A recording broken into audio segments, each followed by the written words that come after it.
Bienvenidos, queridos amigos de la tradición católica, a este nuevo encuentro con Lutero, el monje maldito.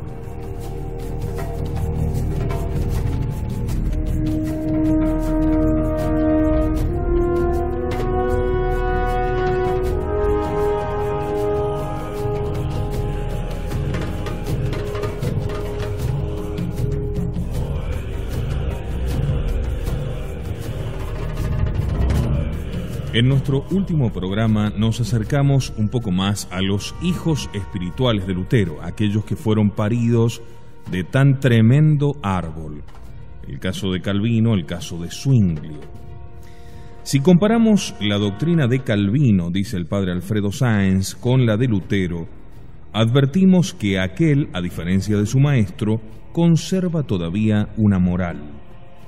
El hombre debe obrar bien, no por cierto para salvarse, sino porque está salvado. Si alguien se conduce virtuosamente, está probando su fe y por tanto su elección. Triunfar en la vida, vivir en la prosperidad, no es sino mostrar que Dios es propicio con alguien, que está visiblemente protegido por él. Max Weber se ha basado en esta idea para sostener en su libro La ética protestante y el espíritu del capitalismo, la relación de este proyecto burgués con el ideario calvinista.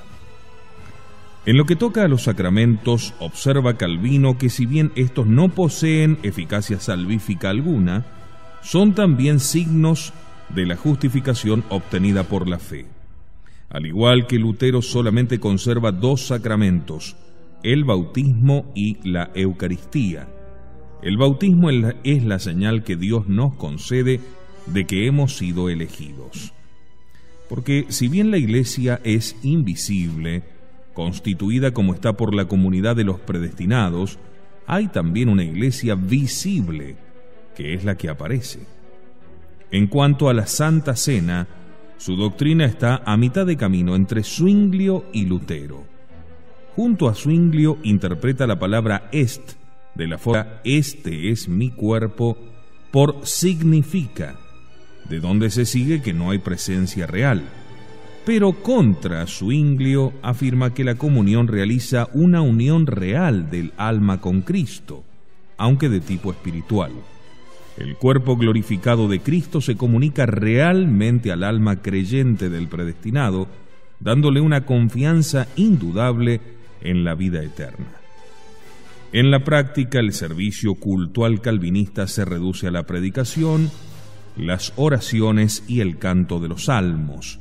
La cena solo tenía lugar en Ginebra 4 veces al año. Según se puede ver, las posiciones de Calvino están mucho más lejos de la Iglesia que las de Lutero. Su ideario en el campo espiritual es claro. La Escritura, interpretada por cada cual según el dictado del Espíritu Santo, es la única autoridad. El hombre está sustancialmente corrompido y por ende es incapaz de hacer nada para salvarse. Dios decide el destino de cada uno según su beneplácito, sin que el hombre pueda, mediante sus méritos, modificar en nada la suerte que le espera. Solamente la fe es garantía y medio de salvación. El esfuerzo moral no es más que su corolario. Los sacramentos, nada más que señales de la propia fe, carentes de toda eficacia. Como observa Daniel Robs, todo lo que antes de Calvino habían entrevisto más o menos claramente Lutero, Zwinglio y tantos otros, sin atreverse a llevar las ideas hasta sus últimas consecuencias, él, al mejor estilo del francés lógico, lo completa, lo perfecciona y lo hace dogma. En cuanto a las relaciones de la Iglesia y el Estado, Calvino pensaba que la Iglesia debía colaborar con el Estado, pero estableciendo sobre él cierta vigilancia desde lo alto. De hecho, la Iglesia calvinista, fuertemente estructurada bajo una autoridad suprema, el consistorio, será independiente de toda intromisión estatal y también lo suficientemente fuerte como para hacerse obedecer por el mismo Estado. Tal es la doctrina de Calvino en el campo espiritual como temporal. Siendo como era un hombre eminentemente práctico, solo le quedaba llevar a cabo la aplicación social de su doctrina. En nuestro capítulo anterior lo habíamos dejado en Estrasburgo, medio desterrado por el pueblo de Ginebra. Pronto llegaron diversas delegaciones de dicha ciudad pidiéndole que volviese y reanudase en ella su misión. ¿Qué había sucedido allí en el entretanto? La moral estaba en franca decadencia, y ahora el Gran Consejo reconocía que su decisión de exiliarlo había traído graves convulsiones. Por otra parte, los católicos estaban levantando de nuevo cabeza en la ciudad dividida en bandos. Calvino aceptó volver entonces. Ginebra le ofrecía la ocasión de aplicar su ideario en un lugar concreto. En la mañana del 13 de septiembre de 1541, todos los magistrados de la ciudad, presididos por un heraldo de armas, salieron a caballo al encuentro de aquel mismo hombre que, expulsado por ellos 3 años atrás, había debido partir hacia el destierro. Calvino vivirá en aquella ciudad hasta su muerte. Ginebra sería su ciudad, una ciudad teológica. Por ahora tenía 32 años, y todo un pueblo se le entregó en cuerpo y alma. Este hombre frío, inteligente, resuelto, de una capacidad de trabajo casi ilimitada, entró en acción dispuesto a aplicar sus principios, arrostrando toda resistencia. Tras redactar unas ordenanzas eclesiásticas para establecer el estatuto religioso de la ciudad, convocó al pueblo al son de trompetas e hizo votar por unanimidad un decreto que establecía un gobierno acorde con el Evangelio de nuestro Señor Jesucristo, con lo que quedaba proclamado el gobierno de Dios en Ginebra, una verdadera teocracia. Durante 23 años pondrá toda su inteligencia y su voluntad en hacer de ello una realidad social, moral y política, tanto como religiosa. Sus 12 primeros años en aquella ciudad fueron bastante traumáticos. En la práctica se vio compelido a instaurar un régimen de terror policial y político, fundado en sus principios religiosos. Su gestión tuvo altibajos. En uno de los momentos adversos para el reformador fue detenido un extranjero que, luego de haber estado en Francia y en Alemania, se encontraba de paso por Ginebra. Era un español que se llamaba Miguel Servet. No dejaba de resultar extraño un español que se había vuelto protestante. Era un médico notable, precursor del descubrimiento de la circulación de la sangre. Poco antes de llegar a Ginebra había publicado un libro llamado Christianismi Restitutio, en evidente respuesta al Christianismi Institutio de Calvino. Su concepción del cristianismo tenía ciertos ribetes gnósticos. Calvino lo acusó de 38 errores sacados de su escrito. Lo arrestó entonces la policía, fue juzgado y lo condenaron a ser quemado vivo. Con este acto Calvino logró imponerse del todo, siendo sus enemigos despiadadamente castigados. Hasta su muerte 10 años después, fue el dueño absoluto de Ginebra.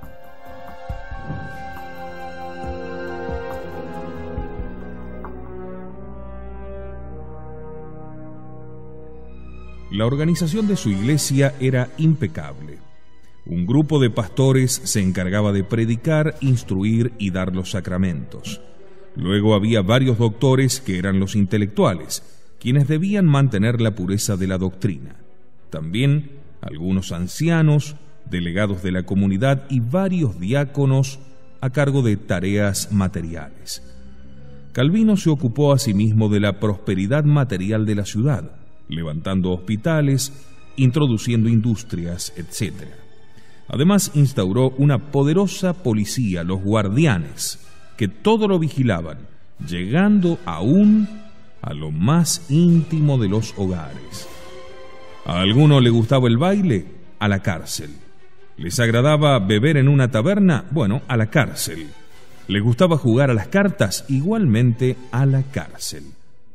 ¿Leían en un rincón la leyenda áurea o el Amadís de Gaula? A la cárcel.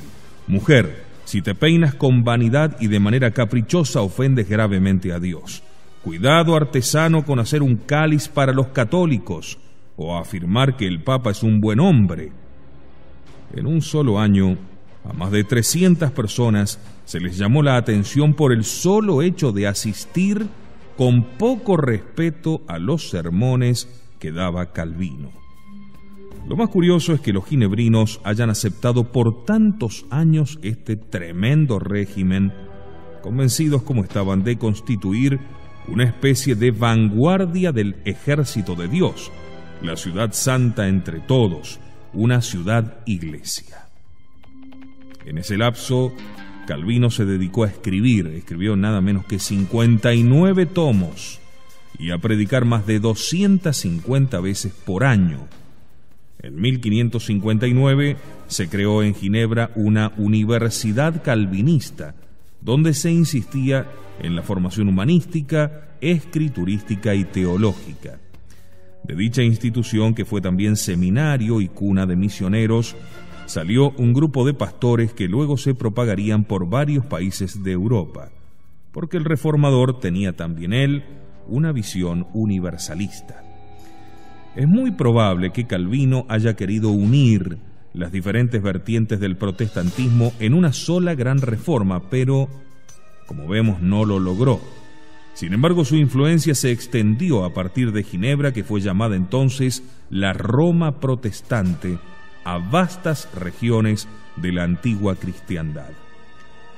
Muy especialmente se propuso llevar sus ideas a Francia, su patria, a la que había dejado siendo muy joven. El resultado de dicho propósito fue el primer sínodo calvinista nacional que celebraron en París los pastores franceses en 1559, por ver si se podía llegar a una confesión común de la fe en todo el reino. También el calvinismo llegaría a Inglaterra y Escocia. Finalmente, como todos, Calvino murió en 1564. Tenía 55 años. Cerca de 50 millones de cristianos todavía hoy lo siguen. Y quizás no haya variante de protestantismo en la cual no se perciban huellas de su pensamiento. Con su libro Institución suministró exactamente lo que se necesitaba: vaciar la reforma de un molde estricto con una iglesia, un credo, algo nuevo, dando así forma permanente a lo que durante más de 300 años hemos conocido por protestantismo. El calvinismo es la esencia del protestantismo. A partir de Calvino, el protestantismo se llamó religión reformada. Desde 1477 los Países Bajos habían pasado por enlace matrimonial a la Casa de los Habsburgos. No solo era una zona muy rica, sino también uno de los centros de arte más fecundos de Europa. Allí se sucedieron varias generaciones de grandes pintores: Van Eyck, Van der Weyden, Jerónimo Bosco, Pedro Bruegel y otros. Bajo Carlos V la región se mantuvo pacífica, pero durante el reinado de su sucesor Felipe II penetró también allí el movimiento reformista. Fue el príncipe Guillermo de Nassau-Orange quien, proponiéndose emancipar del imperio a los Países Bajos, logró mediante su matrimonio con una princesa sajona el apoyo de los protestantes, y así entró en relaciones con Inglaterra, caída ya en la herejía y absolutamente enemistada con España. Estos enfrentamientos deben contarse entre las causas principales de la declinación del poder español, o por lo menos de que esa declinación se produjera más rápidamente. España era el sostén de la tradición y de la unidad cuando comenzaron las dificultades en aquella región. El origen de las perturbaciones, o quizás su excusa, fue más económico que religioso. Un impuesto posiblemente inconveniente, dada la situación de esas ciudades mercantiles, ocasionó una revuelta organizada. Al principio el factor religioso era una cuestión secundaria, pero su importancia se fue acrecentando a medida que continuaba la lucha. De hecho, el sentimiento católico popular llevó a varias de las provincias de los Países Bajos a defender su religión frente a la presión de los calvinistas del norte, salvando buena parte de esas regiones para España. Asimismo, la alergia de los católicos frente al calvinismo hizo que el sur de los Países Bajos se mantuviese unido a la Iglesia en lo que hoy llamamos Bélgica y en más de la tercera parte de lo que hoy llamamos Holanda.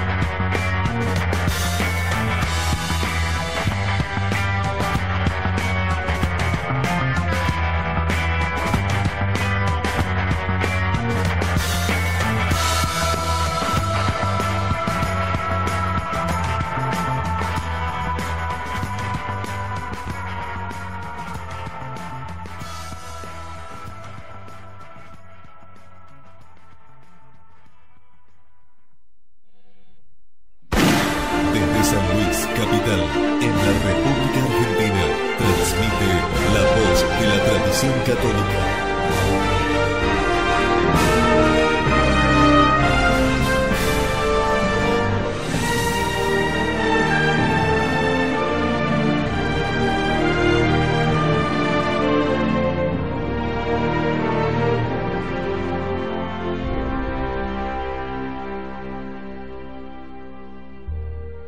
Bien señala Hilaire Belloc que sería un error considerar la nación holandesa como luchando noblemente para liberarse de los perversos opresores españoles. No existía ninguna nación holandesa por aquellos tiempos. Para las ricas ciudades autónomas de aquella región, el rey de España no era el representante de una potencia extranjera, ni ellos lo consideraban un tirano. Era el soberano legítimo y natural de todos los Países Bajos.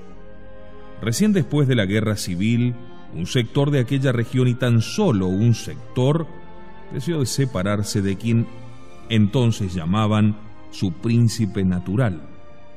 E incluso la pequeña parte de los Países Bajos que hizo una cuestión religiosa de la lucha contra España y se estableció como Provincias Unidas, lo que hoy conocemos como Holanda, no lo hubiera logrado si los nuevos millonarios de Inglaterra, expoliadores de la Iglesia, con Cecil a la cabeza, no le hubiesen prestado apoyo, primero secreto y luego abierto, hasta el punto de enviar tropas en su ayuda. Daniel Robs no puede ocultar su veta pro-francesa y anti-española cuando señala que los Países Bajos se habían formado bajo el dominio benigno, próspero y sumamente popular de los borgoñones, constituyendo durante tanto tiempo 3 provincias borgoñonas, con señores y duques muy paternales. Pero cuando accedió al poder Felipe II, heredero natural de aquellos fundadores, no los continuó gobernando al modo borgoñón, sino que trató de hacerlo a la manera española, suscitando así tensión en el ambiente. Felipe pareció no haber entendido qué cosas eran naturales y correctas en España, un país que había salido de 7 siglos de lucha con el Islam, pero que resultaban completamente inadecuadas para los Países Bajos, por lo cual, cuando subió al trono, cometió el error de imponer las leyes españolas a un país totalmente diverso del suyo en espíritu y tradición. Estableció así guarniciones españolas, administradores españoles y hasta obispos españoles. A raíz de ello, los nobles se rebelaron, especialmente la más rica e importante entre las casas, la de Orange, radicada en Holanda, que encabezó la revuelta. Había allí una pequeña minoría de calvinistas que movieron el levantamiento, pero pronto se les unieron todos los que estaban descontentos por motivos que nada tenían que ver con lo religioso, llegando a perseguir a los monjes, a torturarlos y a destruir en gran escala toda clase de obras de arte, en especial edificios religiosos. Felipe II enfrentó decididamente la sublevación. Esta es la tesis de trabajo de Daniel Robs, con la que discrepa totalmente el gran historiador Hilaire Belloc. A juicio de él, frente a la rebelión, Felipe combatió e hizo lo que hubiera hecho cualquier otro soberano de su tiempo: enviar al mejor general de que disponía, el duque de Alba, con 17.000 hombres. De hecho, cuando el duque de Alba llegó a Holanda, Orange huyó del país y todos se sometieron. El comandante español, por su parte, investigó la situación e hizo ejecutar a los malhechores. El pueblo estaba de acuerdo, particularmente después de haber visto los excesos de la anarquía. No obstante, en esos momentos sí se cometió un grave error y fue aplicar un nuevo y fuerte impuesto. Era lógico hacerlo, porque el rey de España carecía de recursos suficientes y las ricas ciudades de los Países Bajos eran las más importantes fuentes de ingresos entre las enormes posesiones de Felipe II. Sea lo que fuere, lo cierto es que el impuesto fue muy mal recibido, provocando la revuelta final que conduciría a la ruina del poderío español en la parte norte de los Países Bajos. La lucha se tornó cada vez más religiosa. 7 provincias se mantuvieron segregadas y 10 se adhirieron al soberano legítimo, quien, con todos sus errores, era 1000 veces preferible al calvinismo y al dominio de la oligarquía mercantil. En 1574 Felipe designó a Requesens en lugar de Alba. El nuevo comandante intentó una política de pacificación sin éxito, ya que las provincias secesionistas, que se contaban entre las más ricas y ahora estaban sometidas a un gobierno decididamente calvinista, contaban con un ejército bien organizado y bien pagado, apto para mantener una guerra indefinidamente prolongada. Felipe, que no estaba en condiciones de remunerar bien a sus soldados, nombró a don Juan, el vencedor de Lepanto, para gobernar a los Países Bajos. Este murió a los 2 años, siendo designado en su lugar el duque de Parma. La oligarquía mercantil calvinista de las provincias norteñas mantuvo su resistencia. Si bien el duque de Parma logró nuevos triunfos, no pudo evitar que en 1581 se declarase la deposición de Felipe como rey de los Países Bajos del Norte y la consiguiente emancipación de aquella región. La nueva potencia que hoy llamamos Holanda abrazó oficialmente al calvinismo, suprimiendo la tradición católica y el culto católico, a pesar de que buena parte del pueblo detestaba a Calvino y se aferraba a su antigua religión católica.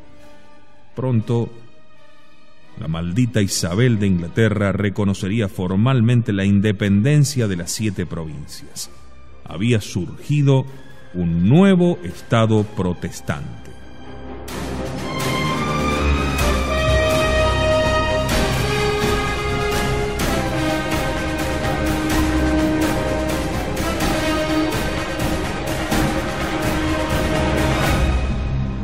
Sigamos en esta Europa haciendo este viaje en el tiempo y en el espacio para comprender bien los frutos amargos y terribles de Lutero, el monje maldito.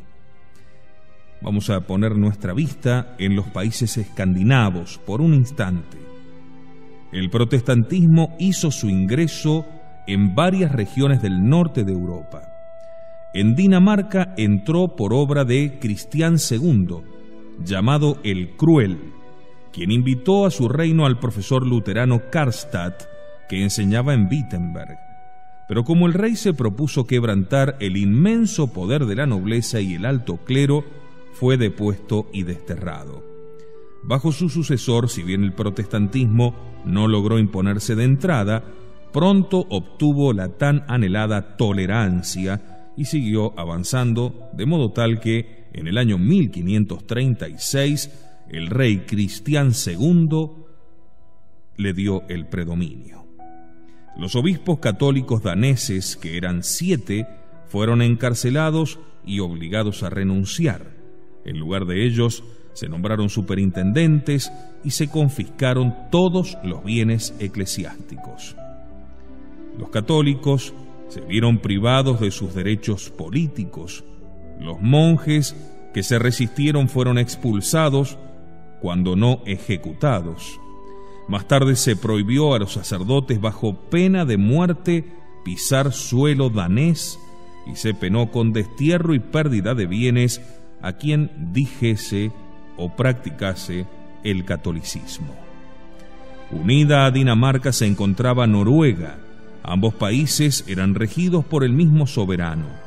Fácil es comprender entonces que a pesar de la resistencia católica, también entrara allí el protestantismo. Más tenaz oposición aún ofrecieron los católicos en Islandia, que entonces pertenecía a Dinamarca. Hubo allí un obispo que trató de defender su causa, aún por las armas, pero fue vencido y decapitado en 1550.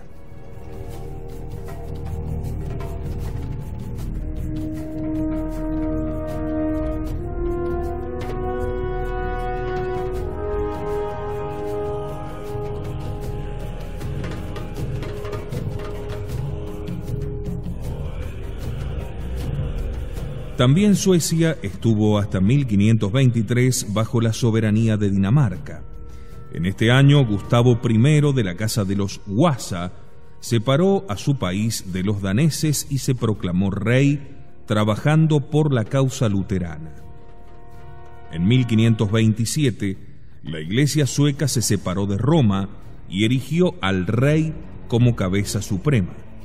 Por orden de Gustavo fueron ejecutados 2 obispos. Los bienes de la Iglesia pasaron a manos de la corona y del Estado, y el pueblo, aunque no sin dura resistencia y reiterados levantamientos, se vio arrastrado a la apostasía. Al morir el rey, su hijo y sucesor, Erico, quiso implantar el calvinismo, pero acabó siendo recluido por tiránico y demente para ser posteriormente envenenado. Su hermano y sucesor, Juan III, casado con una princesa católica polaca, trató de volver a la fe antigua, entablando negociaciones con el Papa y retornando él mismo en secreto al catolicismo, pero luego decayó en su entusiasmo por la fe verdadera. Más decididamente católico fue su hijo, Segismundo III, quien había sido ya rey de Polonia. Sin embargo, antes de ser coronado como rey de Suecia, se obligó a no actuar contra la confesión luterana. Cuando más adelante se propuso proteger a los católicos y trató de introducir el culto católico en algunos lugares, aprovechando una estancia suya en Polonia, un tío suyo llamado Carlos, que era protestante, se apoderó del reino y se proclamó rey, llevando adelante una política totalmente enemiga del catolicismo y desterrando a todos los sacerdotes católicos. Bajo el siguiente rey, ya a comienzos del siglo XVII, Gustavo II Adolfo, Suecia se convirtió en la potencia protestante del norte. Toda manifestación de vida católica fue prohibida. Solo se toleraban actos de culto católico en las capillas de las embajadas de las potencias católicas, y aún allí, bajo condición de que ningún súbdito sueco asistiese. Si algún sueco quería retornar al catolicismo, era castigado con la pérdida del derecho a heredar y el destierro. El hospedar a un sacerdote católico merecía la pena de muerte.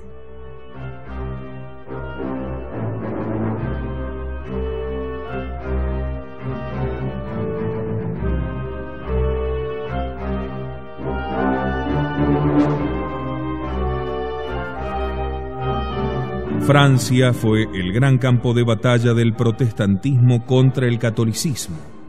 En este caso se trató de una lucha realmente dura, no solo intelectual, sino también bélica, entre grandes cuerpos armados que duraría unos 30 años y donde participó la nación entera. Se ha afirmado que si la Iglesia hubiese perdido Francia, probablemente habría perdido a toda Europa. A juicio de Hilaire Belloc, 3 son los antecedentes que deben ser considerados allí en los años de preparación para la lucha abierta. El primero es que a la monarquía francesa se la veía como una institución que representaba a todo el pueblo francés, que era católico, como el conjunto de Europa en aquel tiempo. La monarquía se mostraba así como la natural defensora de la Iglesia católica contra los nuevos intentos.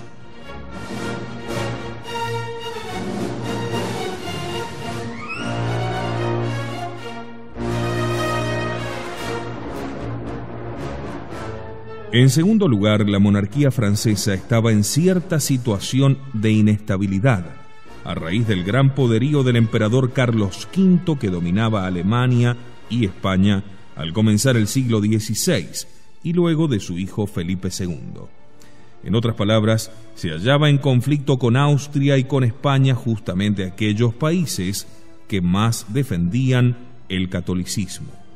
Carlos V, el emperador, soberano del reino germano, un reino nominal, como ya lo hemos señalado, y también de España, de las provincias españolas del Nuevo Mundo, de los Países Bajos y de gran parte de Italia, era el caudillo indiscutible de la unidad católica de la cristiandad, el campeón de la resistencia contra la reforma protestante. Cuando Carlos V abdicó, su hermano Fernando se convirtió en emperador, conservando para sí el archiducado de Austria con un poder solo nominal sobre el resto de Alemania. A su hijo Felipe le dejó los Países Bajos, España y el Franco Condado.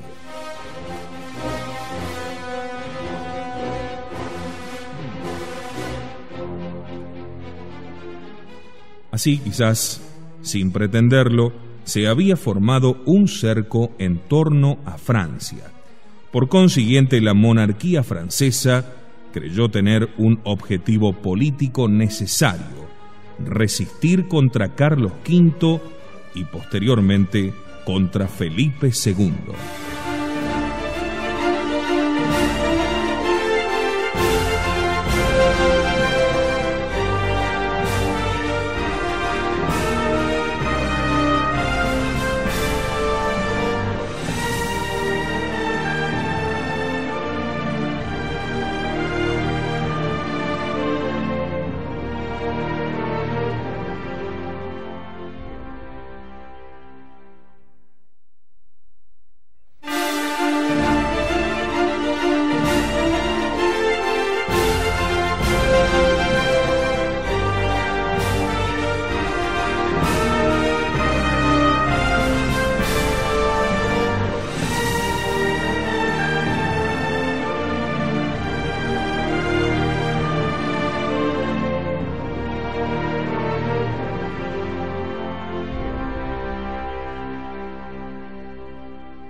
Estamos justamente analizando a Francia, la hija primogénita de la Iglesia, y estos terrores que sobrevinieron con la llegada de Lutero y de sus hijos en lo que se dio a llamar la Reforma.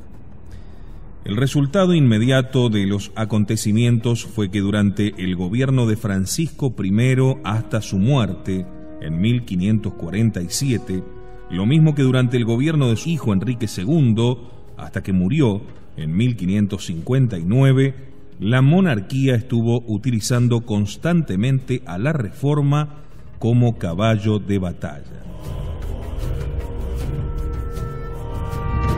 La combatía en el interior al tiempo que la defendía en el exterior, lo que entre otras cosas hizo que también apoyase a los protestantes de Inglaterra. El tercer punto que hay que tener en cuenta es que Calvino, al erigir su contraiglesia en Ginebra, les estaba ofreciendo a los nobles franceses un bocado exquisito: el saqueo económico de la iglesia, en un país donde los bienes religiosos eran enormes.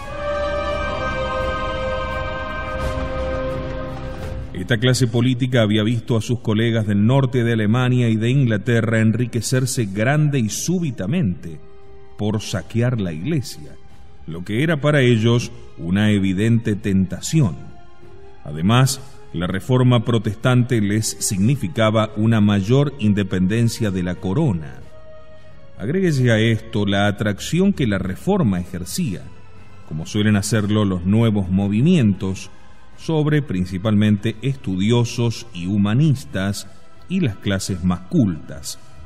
Por lo demás, el hecho de que el calvinismo era un fenómeno tan francés, difundido en el idioma francés, tuvo no poco que ver con el fortalecimiento del partido hugonote, un nombre que tomaron los calvinistas en Francia.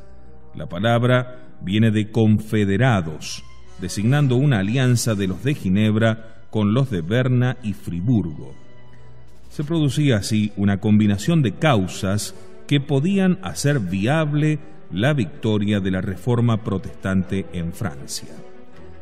Los 10 años de preparación para el conflicto, del 1549 a 1559, están dominados por la gran sombra de Calvino, que ejercía una especial influencia en la nobleza francesa, a tal punto que en 1559 más de la mitad de las grandes casas estaban ya enroladas en las filas de Calvino. Por aquel tiempo, dos eran las familias más importantes. La primera de ellas iba pronto a heredar el trono. Era la familia de los Borbones. El espíritu de Calvino atraparía a esa familia que de puritana no tenía nada, ya que se la pasaba causando escándalos, lo que atestigua la habilidad de aquel profeta ginebrino. La otra familia que adhería plenamente al catolicismo era la de Lorena, bajo la conducción del duque de Guisa. Este gran soldado había recuperado territorio ocupado por los ingleses y el pueblo confiaba en que continuaría sus victorias contra los extranjeros y los rebeldes del interior. El jefe de los Guisa fue asesinado en 1563 en la cumbre de su carrera. Durante más de 10 años hubo gran cantidad de matanzas y de asesinatos en todo el país. Se dice que en 4 años fueron degollados 4.000 católicos. En Saint-Sever arrojaron en un precipicio a 200 sacerdotes. En pocos meses fueron martirizados 3.000 religiosos. Un cabecilla de los hugonotes se adornó con un collar hecho con orejas de sacerdotes asesinados. Es cierto también que hubo masacres de parte de los católicos, la más importante de las cuales fue la ocurrida en la que se dio a conocer como la Noche de San Bartolomé. El pueblo que se mantenía católico estaba enfurecido con los hugonotes. Gracias a dicha falta de apoyo, aquellos nobles y sus seguidores no lograron aniquilar la religión del país ni destruir la corona. La tradición católica de Francia quedaba así salvada.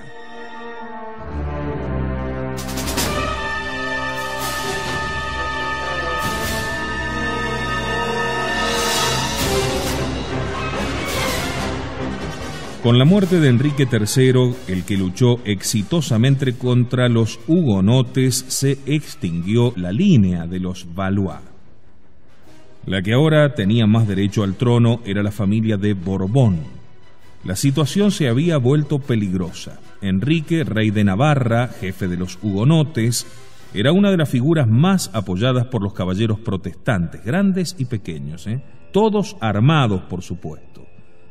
Pero su condición de calvinista lo excluía de la sucesión del trono francés. Enrique comprendió que no podía ceñir la corona si antes no abjuraba del calvinismo, a lo cual por fin accedió. La expresión que se le atribuye, París bien vale una misa, expresa el motivo por el que se determina a convertirse. París bien vale una misa. Tras ser absuelto de sus censuras, entró triunfalmente en París en el año 1593 en medio de las aclamaciones populares y subió al poder con el nombre de Enrique IV. Convencido de que era necesario restablecer la unidad religiosa y que dada la inmensa mayoría católica de la nación, aquella solo se hacía posible en la religión tradicional, apoyó decididamente la obra de renovación católica. De hecho, tras la larga lucha, la situación era de una especie de empate. La aristocracia en buena parte se había hecho protestante, mientras que el pueblo permanecía católico. En 1598 se promulgó el Edicto de Nantes, por el que se concedía libertad de religión a los protestantes.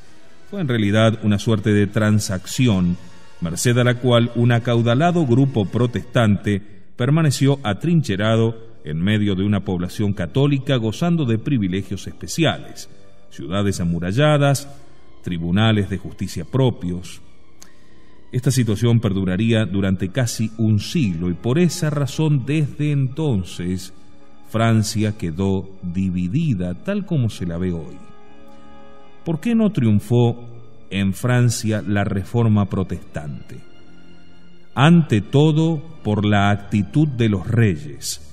A pesar de todas sus vacilaciones, estaban mucho más asociados a la Iglesia que los príncipes alemanes, pero también por el mismo pueblo francés, muy católico, que defendió su fe por todos los medios y hasta la impuso a su propio rey. Cuando los reformados pretendieron aplicar sus primeras reformas iconoclastas, cuando comenzaron, por ejemplo, a hablar de manera ofensiva acerca de la Santísima Virgen, el pueblo no lo permitió.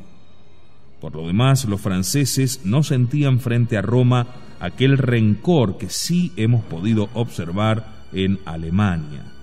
Señala Daniel Robs que en Francia sucedería exactamente lo contrario de lo ocurrido en Alemania, donde solo el luteranismo había logrado dar a la multitud amorfa y caótica un alma colectiva. La forma francesa de la Reforma protestante, suscitada por un francés, Calvino, según una actitud típicamente francesa, por su lógica y universalismo, arraigaría de hecho fuera de Francia, pero no en Francia, donde se implantaría tan solo parcialmente.